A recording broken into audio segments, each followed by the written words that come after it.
et qu'il exprime à chaque instant, c'est bien Chaka Komo. Depuis des années, mais vraiment des années, il ne se fatigue pas, il le fait. Il avait intéressé monsieur le gouverneur de la ville de Kinshasa, monsieur Jean-Pierre Baka, qui, on l'appelle toujours Papa Solution, mais aussi il a tellement un grand cœur. Pourquoi je parle ici de grand cœur? Parce que ce n'est même pas à titre de gouverneur que la démarche d'aujourd'hui se fait. Il a fait à titre personnel. Donc, il a décidé, je ne vais pas rentrer dans la démarche administrative et tout ça, je vais directement mettre les moyens à disposition de mes équipes afin qu'on puisse rapatrier quand même un personnage, je dirais, qui était si important pour notre culture. Pourquoi est-ce que moi, en tant que ministre provincial, vous me voyez là aujourd'hui? C'est parce que Chaka Komo aussi m'avait contacté. Et donc ça touche un artiste. Comme ça touche un artiste, j'ai voulu suivre ça de près, ce retour. Donc, d'une démarche à titre privé que fait notre gouverneur, moi, en tant que ministre provincial pour les artistes, puisque c'est le milieu culturel, j'accompagne quand même cette action pour lui donner un aura et surtout montrer l'importance que nous donnons à cet artiste qui est resté si longtemps dans du pays. Par rapport au programme, le programme de son retour, nous avions programmé qu'il puisse rentrer ce dimanche dans toute notre organisation. Toutefois, s'il doit arriver dimanche, il doit prendre son avion.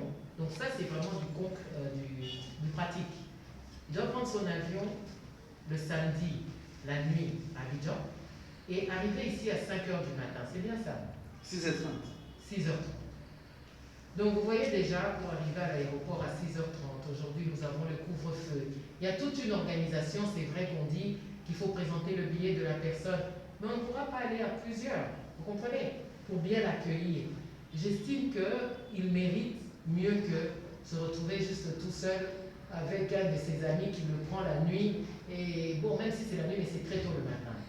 Alors pour pouvoir bien réunir les gens, on a préféré organiser ça, qu'il prenne son vol le lundi et arrivera ici le mardi à 12 h. C'est en plein jour, on a le temps de lui organiser un bel accueil. Voilà d'abord la raison du petit report, parce qu'au moment où nous parlons, il avait besoin d'un tenant-lieu, il a déjà son tenant-lieu, son billet est déjà arrivé, son test Covid, il a déjà fait, pour dire que toutes les démarches pour préparer un voyage ont été effectuées, mais nous avons préféré postposer le moment de son arrivée pour que ça se fasse en plein jour. Voilà ma réponse par rapport à ce report qu'on vous a demandé. Peut-être qu'il y a des trois préoccupations comme ça, on va retirer, on va prendre le moitié du coco. J'ai une préoccupation.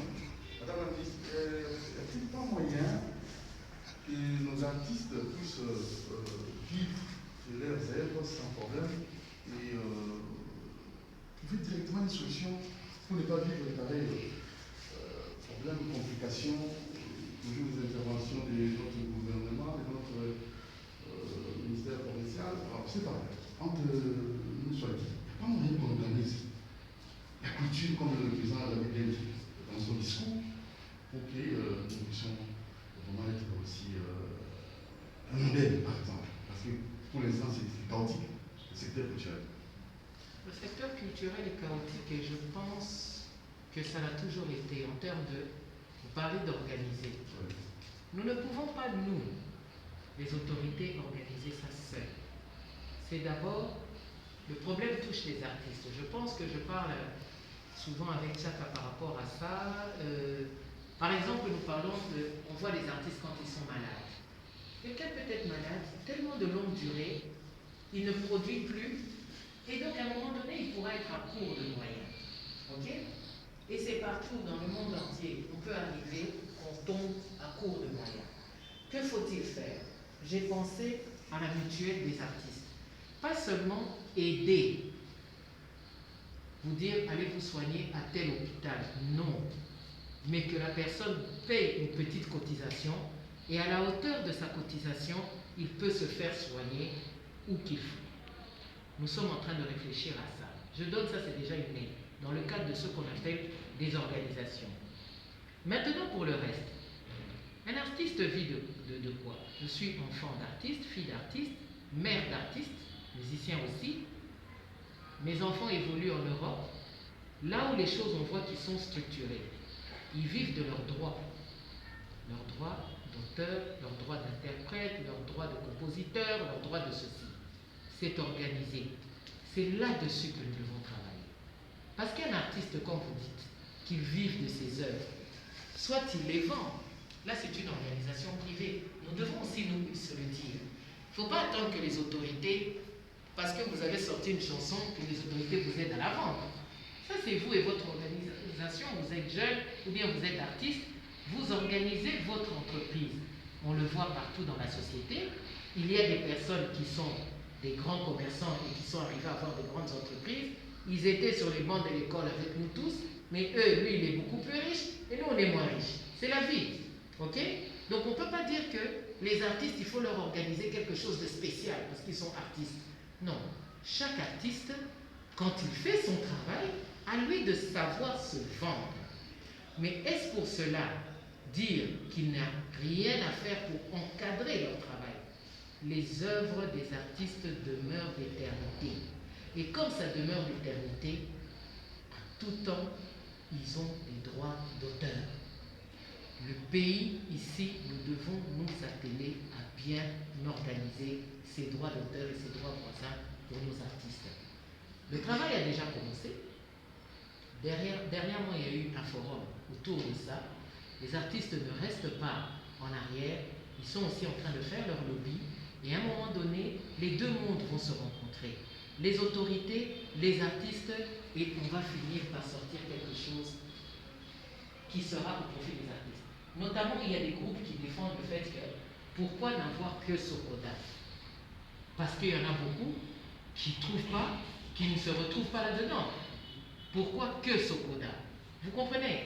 Donc c'est vraiment quelque chose qui est sur, comment on appelle, sur la table. Et en tout cas, moi personnellement, en tant que ministre provincial de la culture, c'est un de mes chevaux de bataille. On ne peut pas, le mandat il est court en même temps. Quand on commence à se battre pour une cause, ce n'est pas du jour au lendemain. Mais le statut des artistes et les droits des auteurs font partie de mon cheval de bataille. C'est une question qui ça va se poser en Nicaragua. En fait, dans chaque temps de sa émission, les gens nous disent, on a plus remarqué ce qu'ils en appellent mot et culture. On a ceux qui vont balancer un mot, tout le monde a peut-être votre autorité, mais pourquoi monsieur le gouverneur s'implique un mot personnellement? En fait, ce qu'ils ont les communautés de culture a dit d'abord tout le monde, si de côté, madame la ministre à côté, le gouverneur, en fait, vous voulez nous exprimer quelle politique? Quelle est la politique que vous avez dans votre cahier de charges? Parce qu'à chaque fois, s'il y a un souci, vous s'impliquez, alors surtout par le de l'agriculture. Bon, avant tout d'abord... Excusez-moi, je voulais juste ajouter quelque chose. Excusez. Je voudrais demander, pourquoi ne pas également nous associer l'Union de chroniqueurs culturels à chaque fois qu'il y a des événements avec le ministère de la Culture, provincial de la Culture, puisque pratiquement on peut travailler en étroite collaboration avec vous, non seulement une personne qui appelle seulement pour avoir une information, par exemple s'il y a une information malheureuse et que vous êtes en contact seulement avec une seule personne. Pourquoi ne pas peut-être aussi élargir ces champs? Nous pouvons vous aider également aussi pour le bon fonctionnement de votre ministère en tant que culturel que nous sommes, pour votre bonne marche également. Ok, si je prends la question, je commence par la question par rapport à cette application du gouverneur personnel, comme on ressent que c'est vraiment... C'est un homme de culture à la base. Et nombreux d'entre vous ici le connaissent comme un mélomane. Il a commencé très jeune déjà, en termes de musique, je dirais, à accompagner les musiciens, les chanteurs. C'était d'abord quelque chose qui, je dirais, ça faisait partie de son monde. Et donc c'est normal. Vous savez, lorsqu'on gouverne, où on a le pouvoir quelque part, on y va avec sa personnalité. Ok? On y va avec sa personnalité, on y va avec ses passions. Et donc, quelque part, le gouverneur ne pourra jamais regarder les artistes, et particulièrement les artistes musiciens, sans réagir. Les seules limites qu'il a, ce sont les moyens, si je dirais. Il en aurait beaucoup plus à mettre à disposition. Je crois qu'il mettra tout le monde à l'aise et je pense que personne n'en doute. Certains disent que ma limite c'est le ciel. Je dirais que pour le gouverneur Jean-Denis Ngobila-Mbatha, sa limite c'est les moyens. Et là, on surtout pour na ozongela mona lingala gouverneur na biso aza mutu akota monde ya musique banda